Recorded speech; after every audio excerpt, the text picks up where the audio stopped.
Eu sou Marco Túlio Costa, escritor. E eu não poderia começar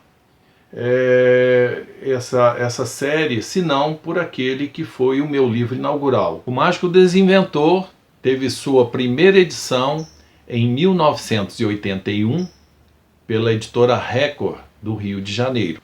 Ilustrações de Rafael Nobre, traduzido para o espanhol pela Fundo de Cultura Econômica do México em 1994, também com 10 edições. Então vamos falar um pouco sobre a história do Mágico Desinventor. Um ser muito evoluído está decepcionado com os rumos da humanidade. Então ele resolve desinventar, descriar várias daquelas invenções humanas que ele julgava prejudiciais à humanidade, à sua evolução. Enquanto o incomparável mágico arquiteta seu plano, uma turminha brinca em uma pracinha da cidade. Essas crianças, diante do súbito desaparecimento da televisão, do dinheiro, remédios, automóveis, essas crianças começam a investigar e chegam até a casa do Mágico Desinventor, entrando lá escondidos. Vão acabar essas crianças se dividindo numa confusão e o piloto das coisas se dirige para um futuro sombrio.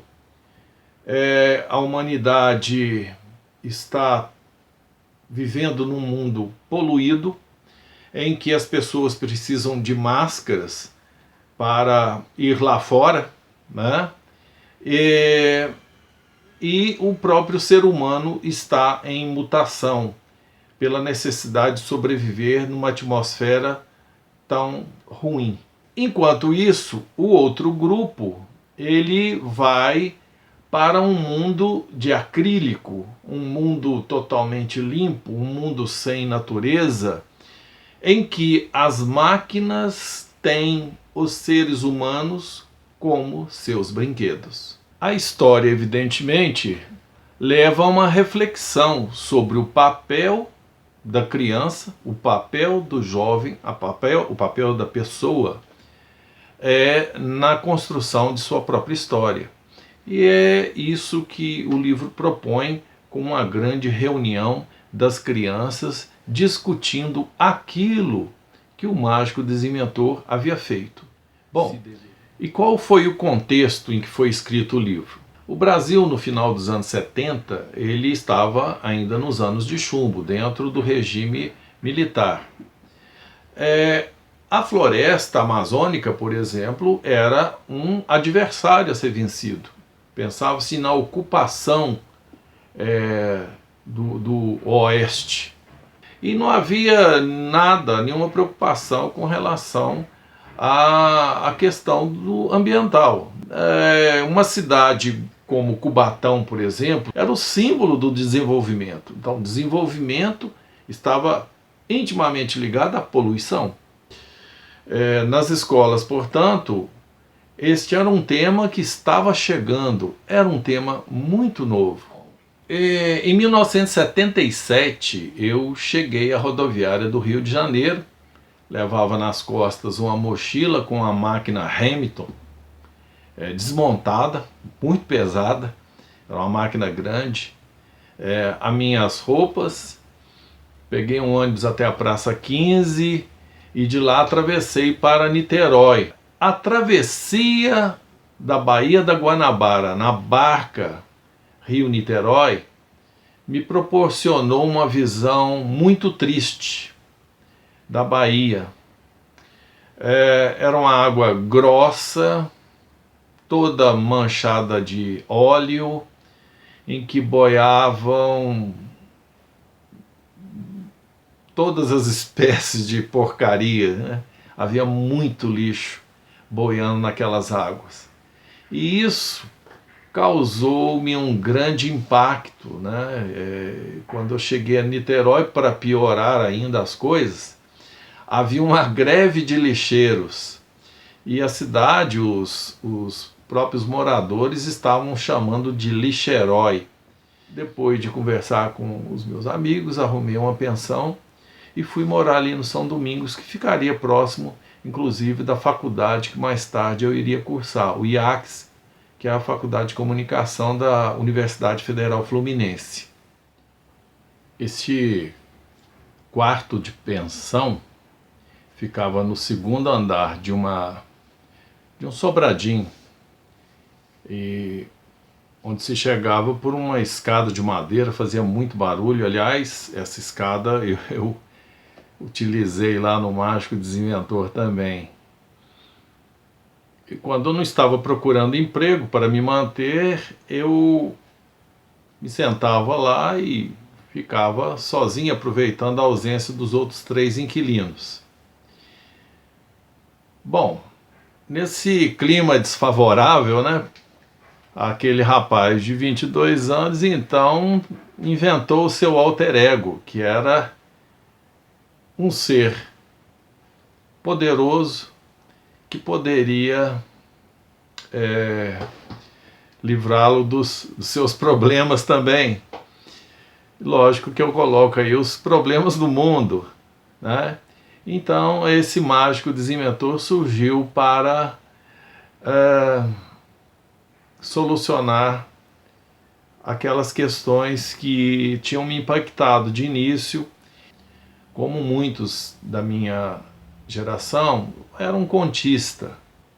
Tinha publicado em alguns suplementos literários, em revistas literárias da época. No final de 77, coincidentemente, estava saindo de Belo Horizonte e mudando para o Rio de Janeiro o Jefferson Ribeiro de Andrade. A convite do Ziraldo, ele foi trabalhar como editor na Codecri, que era a editora do Pasquim. Eu consegui um emprego de datilógrafo na Fundação Getúlio Vargas, na Praia de Botafogo. Então, depois do trabalho, eu costumava sair e ir lá para a redação do Pasquim e me encontrava com Jefferson Ribeiro de Andrade, que eu conhecia desde os tempos em que nós, em Passos, publicamos a revista Protótipo, na gráfica dele, lá em Belo Horizonte. O Jefferson, pouco tempo depois, foi para a editora Record, do Rio de Janeiro, que já era uma das grandes editoras do Brasil. E ele vai ter uma importância muito grande na publicação do Mágico Desinventor. Eu costumo dizer que ele é meu padrinho. Mas, além do Jefferson Ribeiro de Andrade, houve outra personagem importante aí na publicação do livro. Talvez ela nem tenha ficado sabendo disso. Foi Stella Leonardos. Em julho de 1979, eu recebi de volta, pelos Correios, os originais do Mágico Desinventor, que tinham participado de um concurso promovido pela União Brasileira de Escritores, concurso do qual a Stella Leonardo fez parte do júri. E ela teve essa sensibilidade, o cuidado, o ânimo, né, de mandar pelos Correios a cópia que ela tinha lido. Totalmente rabiscado, anotado, alguns pontos ela elogiando, outros ela simplesmente riscou, tira isso aqui é um horror. E essa crítica foi fundamental para mim. Como eu disse, eu não era escritor de livros infantis, livros para jovens.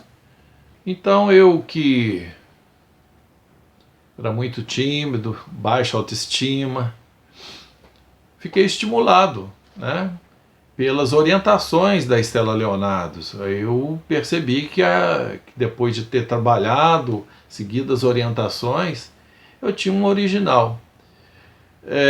E levei até o Jefferson Ribeiro de Andrade e perguntei a ele se conhecia aí alguma editora que estivesse trabalhando com esse público infantil e juvenil. E ele pegou o original e disse: não, vou levar para a editora Record, porque lá nós temos Jorge Amado com Gato Malhado e Andorinha Sinhá, temos Graciliano Ramos com A Terra dos Meninos Pelados, mas nós queremos escritores novos, né? Títulos novos, porque vamos trabalhar nesse nicho. Bom, esses originais ficaram na Record todo o ano de 1980, 1981. Foram feitas cópias e remetidas a vários colégios, vários professores do Rio de Janeiro, também ali de Petrópolis e Teresópolis, para que fizesse uma leitura crítica do Mágico Desinventor. Bom, até que um dia eu já estava trabalhando na FGV ali perto da Candelária, no ISOP, quando recebi um telefonema do Jefferson Ribeiro de Andrade me dizendo que estavam batendo o martelo, né, que o livro ia ser publicado.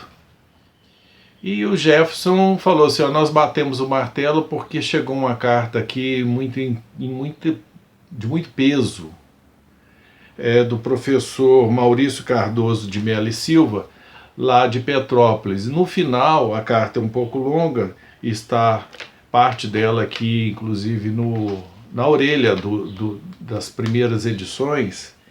Dizia o seguinte: é um livro de grande dimensão e que só não fará sucesso se os homens e as crianças dessa terra já tiverem perdido totalmente a sensibilidade.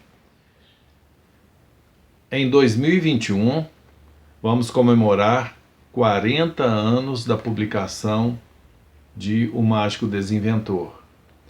E fica aquela pergunta: esta é uma obra que ainda cabe em uma sala de aula? Ela pode ser fornecida a jovens e adolescentes?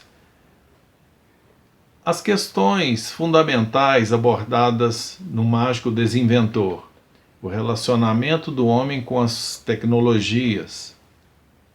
A quantas anda? Estamos utilizando as tecnologias, as máquinas, para a nossa evolução, para o bem, para a igualdade do ser humano, para a abertura de novas oportunidades, para a ampliação do conhecimento?